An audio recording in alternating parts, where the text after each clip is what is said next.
కొంత సమరయోగం చేసి వచ్చి వాడికి బెయిల్ వచ్చినట్టుగా ఆయన సంతోషకరంగా చెప్పుకుంటున్నారు. కానీ అది కరెక్ట్ కాదు. మహిళలందరూ కూడా చాలా విధాలుగా వాళ్ళని అనాల్సిన మాటలు అన్నారు. చాలా రకాలైనటువంటి పనిష్మెంట్ వాళ్ళకు ఉంది.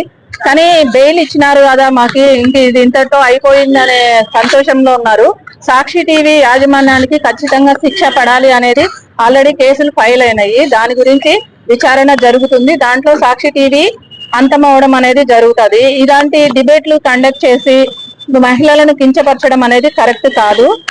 రాష్ట్రంలోని అమరావతి అనేది మన రాజధాని. మన రాజధాని చుట్టూ ఉన్న మహిళలందరూ కూడా అక్కడ పొలాలు, వాళ్ళ సొంత పొలాలు ఇచ్చి వాళ్ళు ఒక దేవతల స్థానంలోనే ఉన్నారు. ఎవరు కూడా ఒక గజం కాదు కదా, ఒక అడుగు స్థలం ఇవ్వడానికి కూడా ఎవరు ముందంజ వేయరు. అలాంటిది కొన్ని వేల ఎకరాలు వాళ్ళు ఇచ్చినప్పుడు వాళ్ళు దేవతలే. అమరావతి కూడా దేవతల నగరమే అది.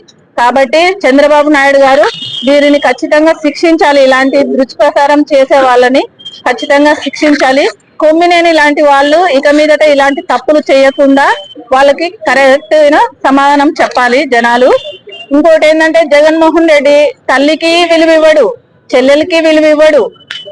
భారతీరెడ్డి గారు మహిళలకి విలువ ఇవ్వరు. కానీ వీళ్ళు మాత్రం ప్రజానాయకులు, ప్రజలతో కలిసి ఉంటాము, ప్రజలను మేము ముందు వస్తాము, నెక్స్ట్ ఇంకా ఇంతకు మించి మేము ముందుకు వస్తామంటున్నారు.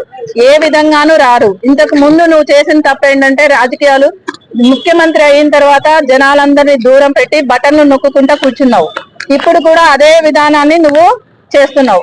కాబట్టి ఇది కరెక్ట్ అయిన పద్ధతి కాదు. ప్రజలకు ఇక్కడ నుంచైనా సన్నిహితంగా ఉండి ప్రజల కష్ట సుఖాలు తెలుసుకుంటే నువ్వు బాగుపడతావు. జగన్మోహన్ రెడ్డి గారు, దయచేసి ఇలాంటివి ఎప్పుడూ కూడా సమర్థించకండి.